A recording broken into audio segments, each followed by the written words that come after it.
Elephants are a beloved part of the Oregon Zoo, seen by over 1 million of you every year, but what you don't see is how elephants are coping in captivity. 31-year-old Rama was euthanized last month because of an old leg injury. So that got us asking the question, just how are these animals treated? KOIN 6 investigative reporter Carla Castaño spent days poring over hundreds of medical documents. What she found calls into question not if the Oregon Zoo can maintain its most famous attraction, but rather if it should. Construction is well underway on Elephant Land, set to open this fall. I took a tour of the Oregon Zoo as it works to expand its elephant exhibit, not just to give those already here more room, but to increase the number of elephants. Moving forward, is that a plan to increase the breeding process for elephants here? Absolutely. The Oregon Zoo has been dedicated to growing matriarchal herds for decades now. Dr. Blair Sudi worked at the Oregon Zoo from 1997 to 2005 as its conservation program coordinator. Dr. Sudi tells me elephants in captivity just don't have the space needed for a healthy life. Lack of exercise and being chained up most of the day, 16 hours a day on a rule, in a small stall where they basically stand in their own excreta. That's not conducive to foot health. Animal experts say elephants need room to roam. At the Oregon Zoo, 7 elephants currently have 1.5 acres of land. But when the new exhibit is finished, there will be 4.5 acres of walking space. For comparison, I contacted the curator of Oakland Zoo, Jeff Kinsley. Kinsley tells me his zoo has 4 elephants on 6.5 acres of land. In general, Kinsley says if animals are confined, stereotypical behaviors such as head bobbing or swaying can happen. We don't have any abnormal issues, that you do start to see from, the over swaying and, the constant the stereotypy that you might see in elephants that are, more confined. 53-year-old Packy was the first elephant born at the Oregon Zoo and the first born in a U.S. zoo. He's a star attraction who gets plenty of attention. This video, shot in 2013 by the animal advocate group Friends of Zoo Elephants, shows Packy bobbing his head. That year, they also videotaped Packy's son Rama swaying. After pouring through thousands of pages of medical documents, I found notes from 2002 about Rama showing stereotypical behaviors. The clinical notes indicate those behaviors caused foot problems for Rama. They confirmed lameness and abrasion and lesions, writing Rama's stereotypical head-rocking behavior is most likely the cause. Each time Rama swings his head from side to side, he pivots on his front feet. Both Kinsley and Dr. Sudi, who edited the book The Elephant's Foot, stress the importance of movement, saying elephants need to walk at least 5 miles a day. But Bob Lee with the Oregon Zoo says there is a plan. Now, there are 2 yards out here. Is that a concern as far as these male elephants? Are they going to have enough time out here, or are they going to be in isolation too much?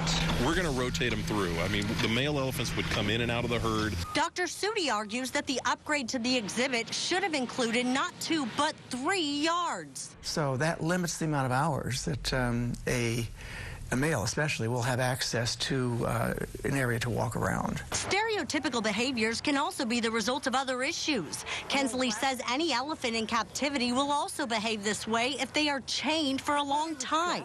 This 2013 photo taken by Friends of Zoo Elephants shows Packy with what some call a chain mark on his front foot. No, the elephants are never chained. I asked the Oregon Zoo to explain that mark. Their response? We don't know the origin of that marking. It has been there for as long as anyone can remember. So I dug deeper into Packy's medical history for answers. Here's some of what I found. November 2013, anemia during tuberculosis treatment. November 2013, ulcer, fracture on feet. December 2013, a mistake in the medication given to Packy.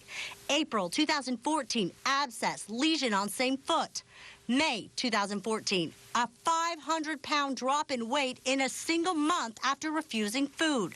May 2014, zoo officials wrote, "We are now at day 6 of anorexia and are getting increasingly concerned about this trend." On my tour, we could only see Packy from several feet away. Multnomah County health officials confirm that's due to his contagious tuberculosis. Does he have any other medical problems besides TB? No. Packy's actually, other than being geriatric and starting to slow down, he doesn't have other medical issues. He does have foot problems, though, and I had heard an ulcer on his head. An ulcer on his head. Okay, so in the records you'll see talk about an ulceration on his head. That's from an old surgical site that was probably 20 years old. Packy only lays down on his left side, so he continually puts pressure on that every night. I wanted to dig deeper into these health issues, so I contacted Dr. Tony Frohoff, the elephant scientist for the nonprofit group In Defense of Animals. She provided me with hundreds of medical documents on the elephants. They span from 1999 to the spring of 2005. I found of the 7 elephants listed as living at the Oregon Zoo during that time frame, there were several foot problems reported.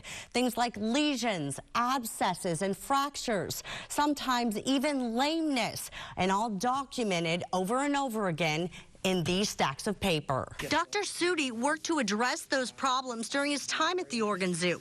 He says his recommendations were mostly ignored. The very first thing I was assigned to do was to organize and host a conference on foot conditions in captive elephants. Because the zoo has a history of having to put down elephants because of foot infections and arthritis. I asked Bob Lee if foot problems are still an issue at the Oregon Zoo. With the current elephants? Yes. Yeah, we have the vets, they come down, they document everything when they're looking at any issues with the elephants. We regularly look at them, work on them, give them the care and treatment that they need. But during my tour, the foot problems became apparent on the elephant Shine, despite the zoo's treatment efforts. She had an abscess that started. The fix? The new exhibit will include feeders throughout the yards and hills to promote exercise.